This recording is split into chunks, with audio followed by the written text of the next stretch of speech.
After the car accident, Jack Cooper and his bodyguards struggled to lift the several-ton vehicle off me. I thought he loved me deeply. However, he chose to rescue his first love from the wreckage first. I heard his voice filled with guilt. "I'm sorry, Chloe. Sarah has leukemia. I need to get her to treatment first. My men will get you out." Later, I regained consciousness during the surgery and overheard the doctor's conversation. "Mr. Cooper has instructed us that her injuries are too severe. We need to perform an emergency C-section and use the baby's cord blood to treat Miss Garcia." Chapter 1. "Chloe, I'm here." Jack Cooper's car was in front of mine, and he was the first to arrive at the scene of the accident. Hearing his voice brought a wave of relief, as if I had grasped the last lifeline.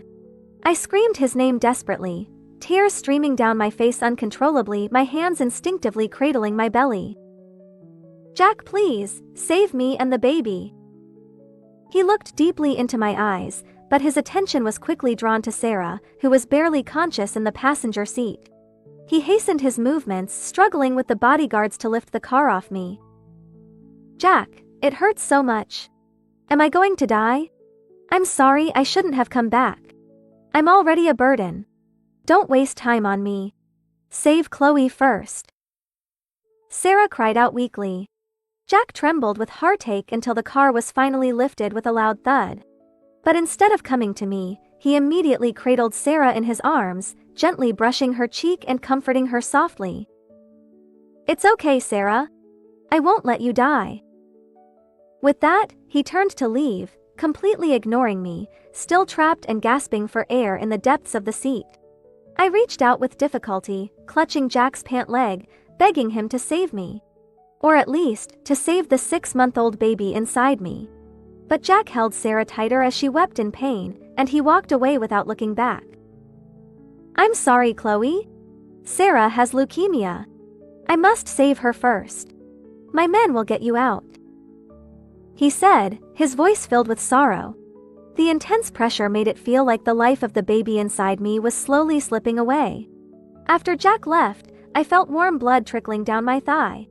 The pain made me break out in a cold sweat. Moments later, I lost consciousness. Chapter 2. I felt as if I were floating in an endless darkness. My body grew heavier, and my head felt foggy.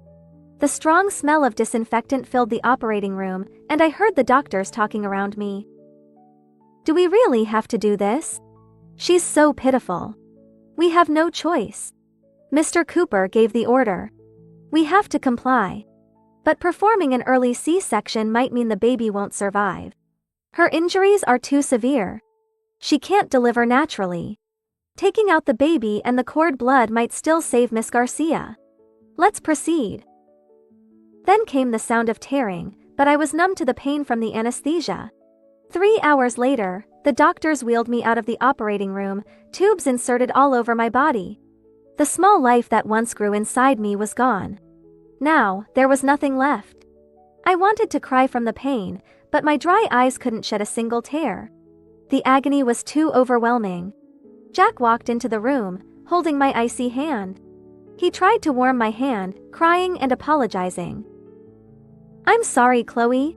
I'm so sorry you had to suffer. It's okay. We can have another baby." A week passed, and my body had mostly recovered. Jack came to take care of me every day, tirelessly changing my dressings and feeding me.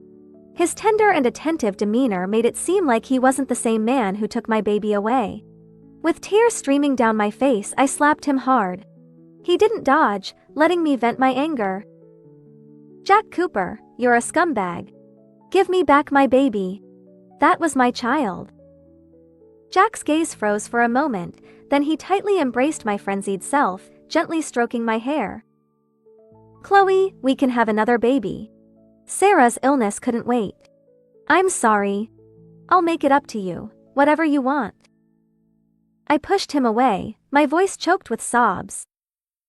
"Jack Cooper, I only want my baby. How could you let the doctors take my baby? That's murder. You're a murderer." I screamed and accused him in the hospital room, causing the doctors to be at their wits' end. But Jack held me while coldly explaining. She was critically injured in the accident. We could only save the mother, not the baby. Isn't that the hospital's policy? As her husband, I had the right to sign the surgery consent form. But I knew that wasn't the truth. He used my baby's cord blood to treat his first love, Sarah's leukemia. I heard it clearly when I briefly regained consciousness on the operating table. That child could have come into this world. He killed his own flesh and blood with his own hands. I cried until I was breathless, grabbing the vase by the bed and smashing it against Jack's hypocritical face. Jack Cooper, you madman, you bastard. You killed our baby. No matter how much I vented and accused, the hospital only recognized the family member's signature on the surgery consent form. Jack pretended to be heartbroken. Chloe, I understand your grief over losing the baby. You can vent your anger at me, but your health is the most important thing. I roared in fury. Important, my ass. What did you do during the accident? You saved Sarah first, didn't you? Now, you're here pretending to be a saint. It's disgusting. The entire hospital room was filled with my rage. I threw everything I could get my hands on. Jack, however, remained calm, silently cleaning up the mess. Chloe, it's okay. You'll get better. We'll have another baby. His comfort only made me feel nauseous. The man who once swore eternal love and treated me with utmost care now seemed like a beast, choking me, watching coldly as I bled out and struggled helplessly. When I finally collapsed onto the bed, exhausted, I clenched my fists, feeling an overwhelming sadness and despair. Jack Cooper, let's get a divorce. Stay far away from me. Get out of my life. Chapter 3. Jack and I had been married for 4 years, evolving from a loveless business arrangement into a deeply affectionate couple. However, 2 years ago, I went through the most painful period of my life. My family went bankrupt. Driven to despair by debt collectors, my parents jumped to their deaths. That year, I had just conceived Jack's child. I contemplated ending my life alongside my parents, thinking it would be an escape. But the arrival of the baby made it impossible for me to let go. I had to calm myself and focus on my pregnancy. Unfortunately, due to overwhelming sadness and unstable emotions, I suffered a threatened miscarriage and lost my first child. Since then, Jack's care and concern for me reached an almost obsessive level. He devoted all his energy to making me happy, organizing extravagant fireworks displays and beach parties for my birthday every year just to keep my spirits up. But the good times didn't last long. His first love, Sarah, returned from abroad. She was his teenage sweetheart, separated by the Cooper family due to their differing social statuses and sent away to study. This time, however, she returned because she had leukemia and sought Jack's help. Before Sarah came back, I had been feeling unwell and went for a checkup, only to discover I was pregnant again.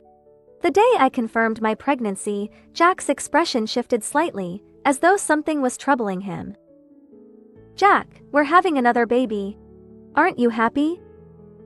Jack hugged me tightly, resting his head on my shoulder. I couldn't see his face, but his voice sounded a bit flustered. Of course I'm happy. I've been hoping for this. This baby came at the right time. You'll have a smooth pregnancy. His words puzzled me, but I thought he was merely overly concerned about my emotions and worried about my health. But now, as I reflect on it, I realize with horror that perhaps from the moment he knew I was pregnant, he had already made up his mind to use our baby's cord blood to treat Sarah. When I was 6 months pregnant, Sarah returned, just as I feared. That day, Jack was supposed to take me for a prenatal checkup, but halfway there, he abruptly changed direction, and the convoy headed straight to the airport. When we first met, Sarah timidly called out, "Chloe." Jack, suppressing his excitement, introduced her as a junior from his time studying abroad, a former college classmate. How ridiculous. I had been played for a fool by such a heartless bastard. Chapter 4. Sarah insisted on seeing me. As soon as she entered, she knelt down with a thud. I'm sorry, Chloe. It's all my fault. If it weren't for my illness, Jack wouldn't have chosen to save me first, causing you to lose your baby. I I kept a cold demeanor and mocked her softly. Illness? Your illness is cured, isn't it? And you still have the nerve to play the innocent victim with me. For a moment, Sarah's face turned pale and she appeared utterly helpless, as if I were the one being aggressive and trying to harm her. No, I know my time is limited. That's why I came back to see Jack one last time. I really didn't mean to come back and ruin your relationship. Jack is kind-hearted. He saved me out of old friendship. Don't blame him anymore. Blame me instead. I trembled with anger, my teeth chattering uncontrollably. So, you're saying Jack actually loves you? He would rather sacrifice my baby to treat your illness?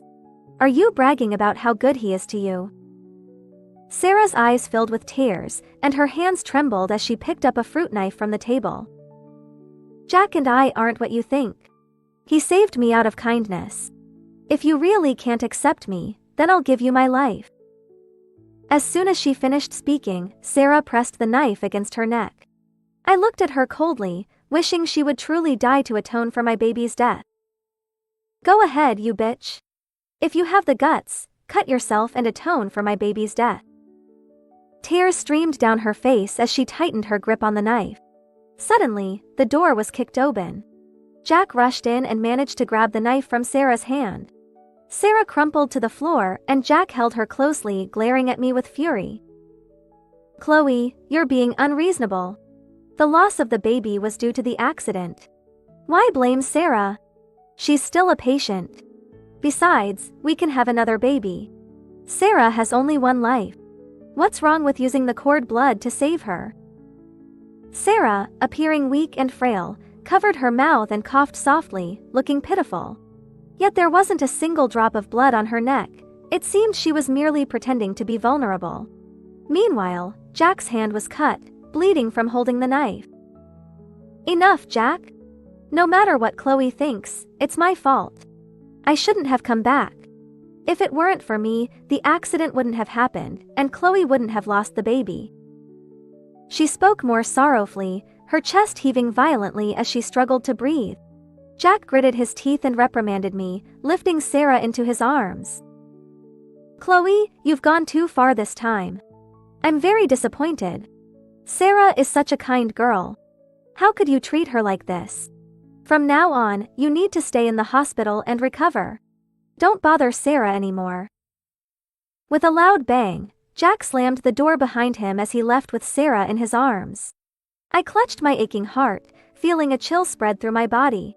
When a man doesn't love you, everything you say is wrong. He only has eyes for the person he cares about. Your pain means nothing. I looked around in agony and realized I had to leave this hellhole. Not only did I need to escape, but I also needed to make them pay for the suffering they caused me and my baby. Chapter 5. After Sarah's suicide attempt, Jack didn't visit me for a long time, only sending a nurse to take care of my daily needs. The nurse was quite cunning. She would sneak out at night to meet her boyfriend while I slept. So, when my body had nearly recovered, I decided to leave the hospital under the cover of darkness and return home. Upon entering, I found the house empty. Sarah had been discharged long ago, and Jack was nowhere to be found. However, there was an extra pair of slippers at the door, and one of the guest rooms had been cleaned and decorated with pink sheets, a color I despised. It must have been prepared for Sarah. Unable to find Jack at home, I headed straight to his company. With my status as Mrs. Cooper, no one dared to stop me. I easily slipped into Jack's office and saw his assistant organizing his schedule for the month. It turned out that tomorrow was Sarah's birthday.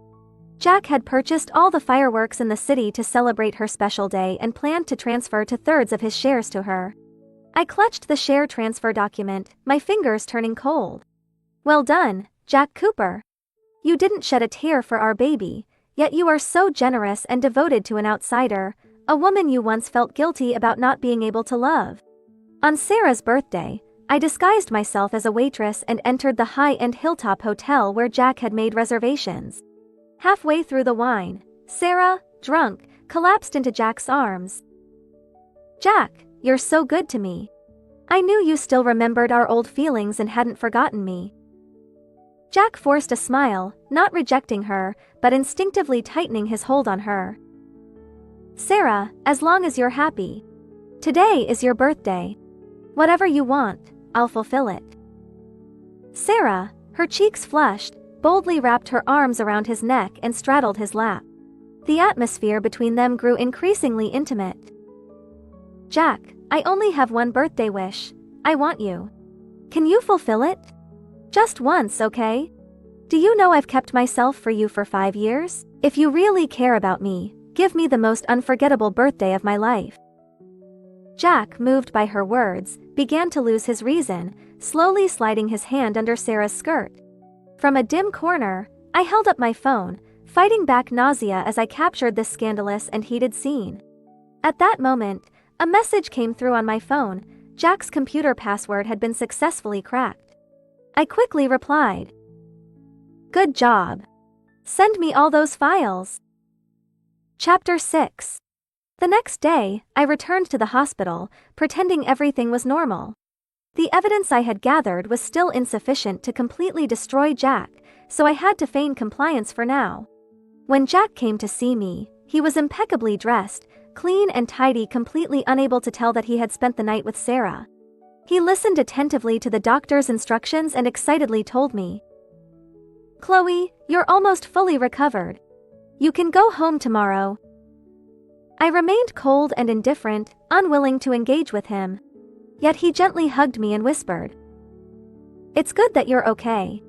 We can go home." I knew that Sarah was already waiting in what should have been our warm home, eager to see me humiliated. "Jack, don't touch me. I feel dirty."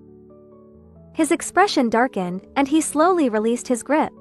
The next day, Sarah pretended to be sweet and came to pick me up, holding a bouquet of pure white tulips.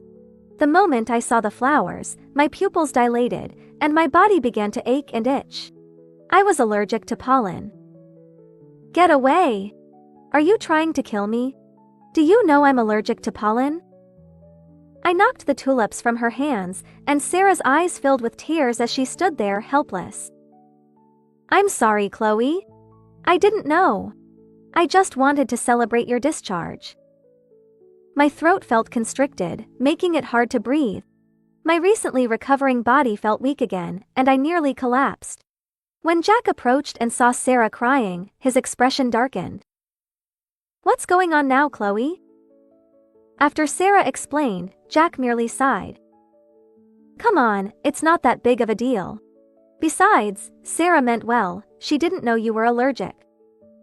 He helped Sarah into the car, and if it hadn't been for the nurse delivering the allergy medication just in time, I might have ended up in serious trouble. Once we arrived at Jack's villa, it was no surprise that Sarah acted like the lady of the house, expertly changing her shoes. She had brazenly moved into my home. I looked at Jack with disdain. "Jack, great job. You've brought the mistress home." Sarah's face turned pale, and she looked at Jack with a pleading expression, trying to leave, but Jack held her hand. "Can you stop being unreasonable? Sarah is just temporarily staying here. She's a patient who needs care. Once she's better, I'll make other arrangements."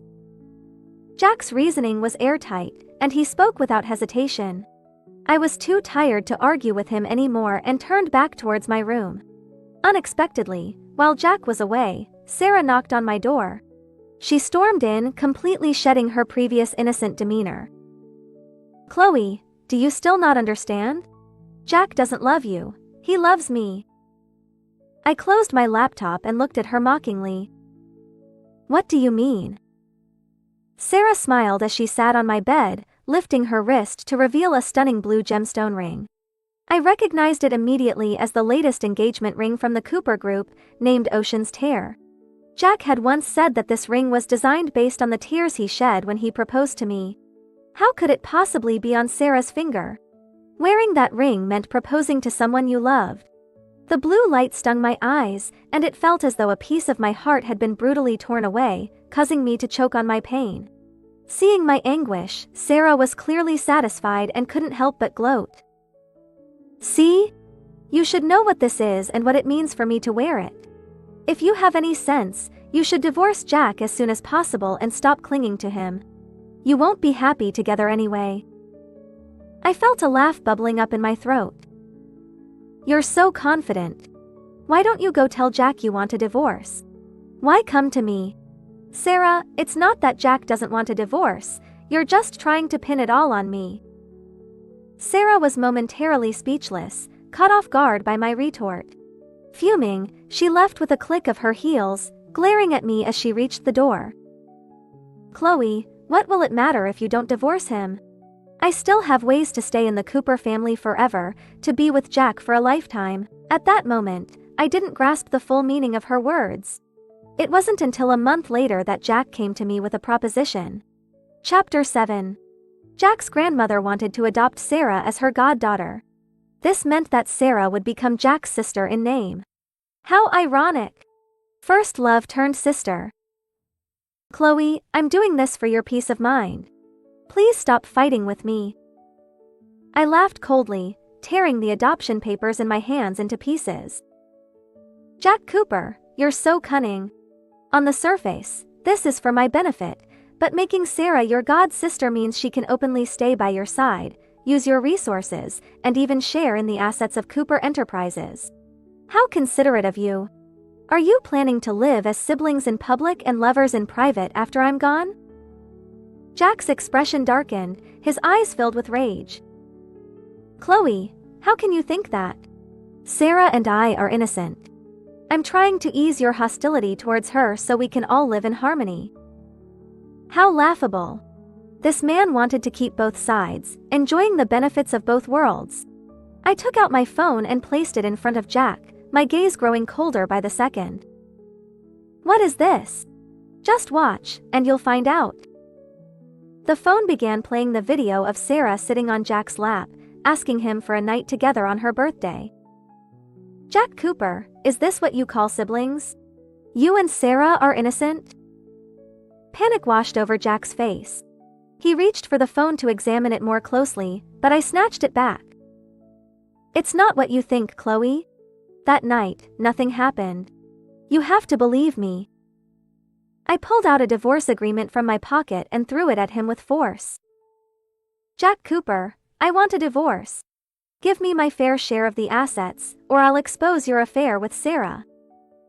Jack's pleading expression shifted multiple times, finally revealing a hint of menace.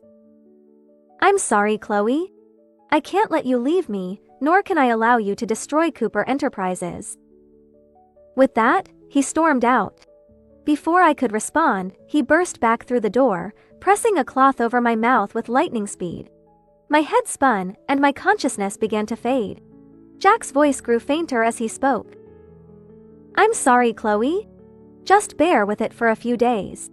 Once the adoption ceremony is over, everything will be fine. We'll start over.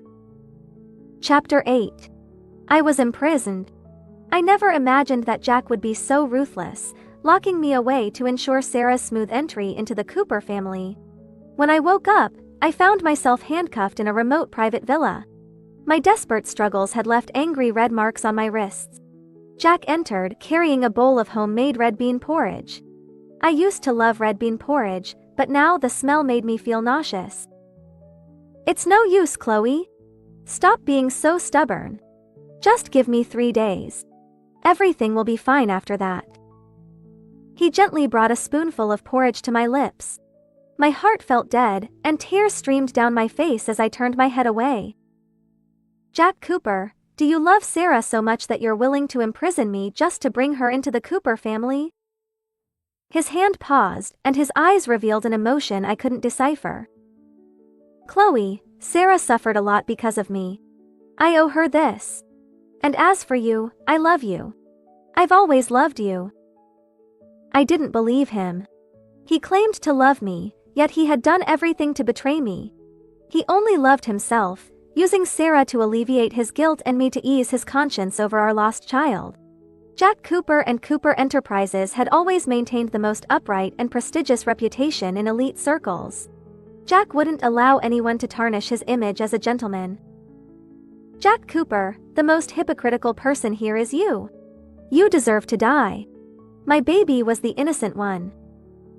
Seeing that I wouldn't listen, Jack fed himself a spoonful of porridge before forcefully kissing me, attempting to make me swallow it. Chloe, stop being stubborn.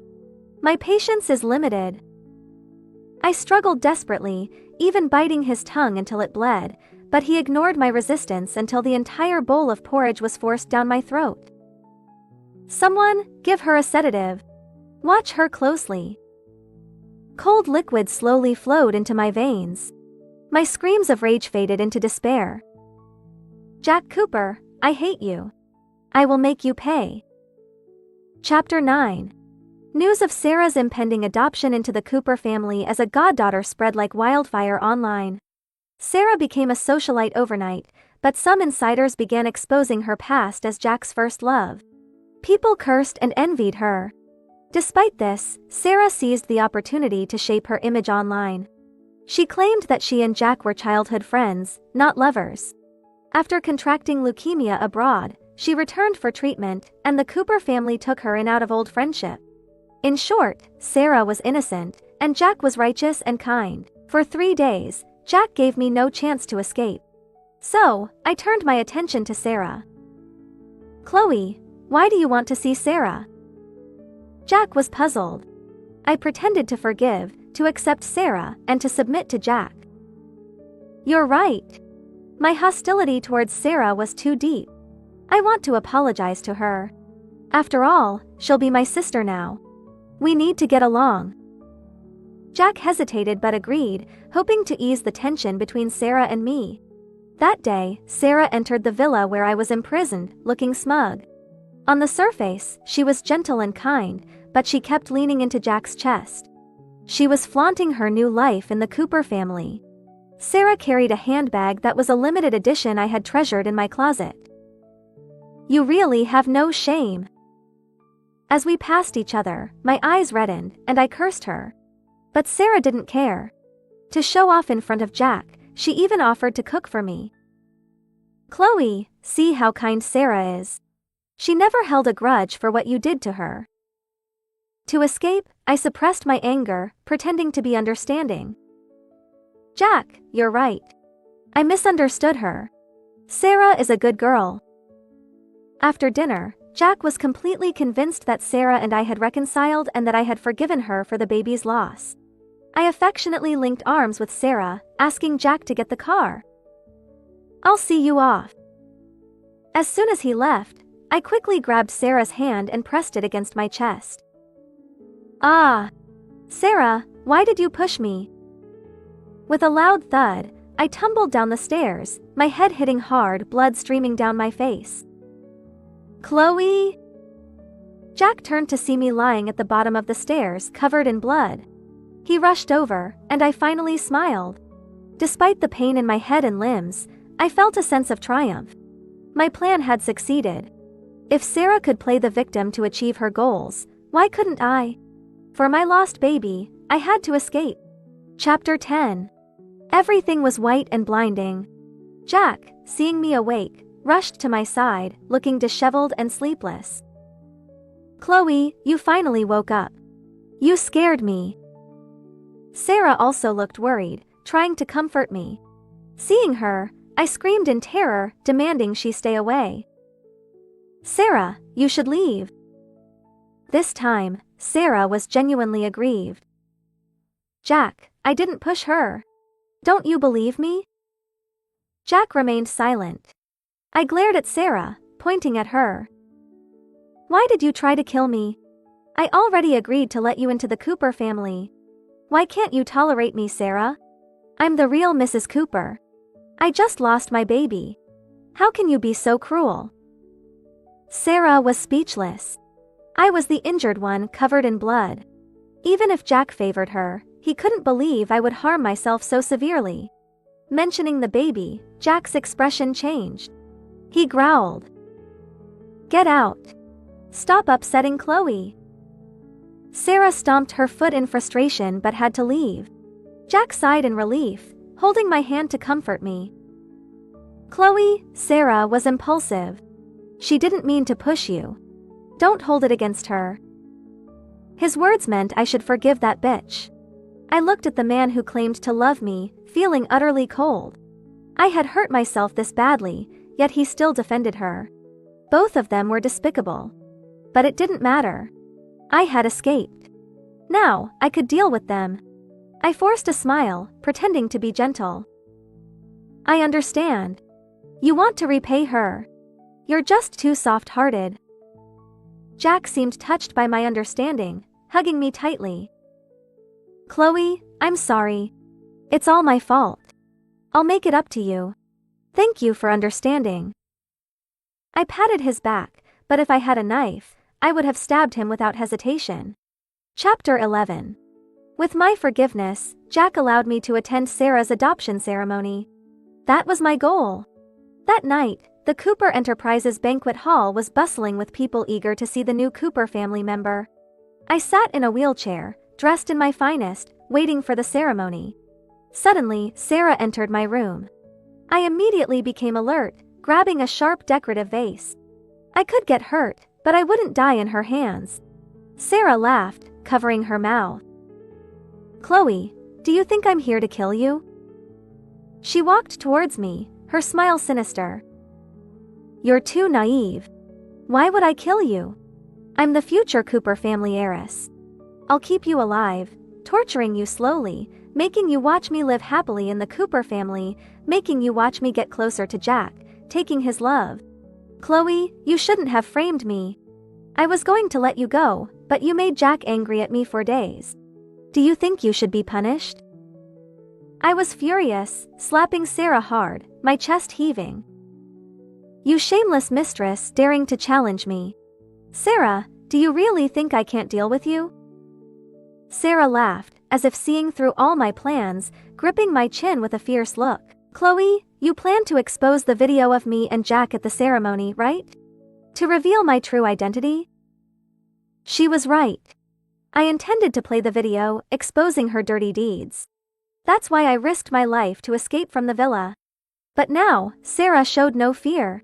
She calmly took out her phone, showing it to me. Look at this first. As the video played, I saw a shocking truth. Chapter 12. A baby lay peacefully in an incubator, looking soft and adorable.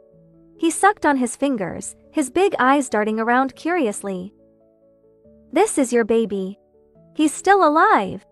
What did you say? I reached for Sarah's phone, but she stepped back, dodging easily. At that moment, my excitement made me lose my mind, almost standing up from the wheelchair. Sarah laughed mockingly. Chloe, in the end I won. Look at you. How can you fight me? But I clearly heard the doctors say my baby was dead when I briefly regained consciousness. Impossible. My baby is dead. You're lying. Sarah, seeing my disbelief, pulled out a thin document. It was a paternity test for me and the baby. Now you believe it, right? Your baby is alive. I was overjoyed, my hands trembling, tears streaming as I begged Sarah. Give me back my baby, Sarah. She smiled, satisfied with my reaction. Don't worry, Chloe. As long as you don't cause trouble at the adoption ceremony, I promise your baby will be safe. This meant all my plans had failed. But I couldn't lose my baby again. I bowed my head, reluctantly agreeing to Sarah's terms. At the adoption ceremony, Sarah beamed with joy. Under the spotlight, she sweetly called Jack brother. I hated the two hypocrites on stage, but with my baby in Sarah's hands, I had no choice. Chapter 13. After the ceremony, I watched helplessly as Sarah succeeded in joining the Cooper family. Jack, driving me home, was full of joy. Chloe, this is great. We're all family now. My suppressed anger exploded at his words, cursing him loudly. Family, my ass. I'm not family with you two scumbags. Jack's face darkened, confused by my outburst. The tenderness from before the ceremony was gone. I stared at him, desperate, pulling out my phone to play the recording of Sarah threatening me. The car screeched to a halt, throwing me forward. My phone fell to the floor. But the recording continued to play. Our baby is still alive? Jack looked at me in disbelief, his expression frozen. No matter what, the baby was his flesh and blood. I hoped he wouldn't ignore it. I grabbed Jack's shoulders, pressing him down, screaming in desperation. Jack Cooper, I don't care what Sarah did or what you did. Give me back my baby. I want my baby. Jack tried to calm me down. Okay, Chloe. Don't be impulsive. I'll go back and ask Sarah. She must know. Finally, with a heavy heart, I returned home with Jack. I didn't know if Jack would help me find the baby after everything, but I had to use him. Sarah! Where's my baby? Jack stormed into the villa, grabbing Sarah, who was enjoying dinner. She looked confused, her big eyes innocent, staring at the furious Jack. Jack, what are you talking about? Jack, enraged, pushed her onto the sofa, playing the recording from my phone. Sarah, you lied to me. Where's my baby? Realizing she had been tricked, Sarah glared at me. I stared back, unyielding. She panicked, knowing she couldn't deceive Jack any longer. I didn't. I don't know what you're talking about. I really don't know. Even now, she pretended to be innocent. I threw my phone at her. Sarah, you forgot what you said when you threatened me. You have a good memory. I don't know anything. Seeing her still denying, I lunged at her, pulling out the paternity test. Sarah was speechless, finally panicking and clinging to Jack. It's not true, Jack. It's fake. I only did it to stop Chloe from causing trouble. But Jack didn't believe her. He was utterly disappointed, his hand gripping Sarah's neck.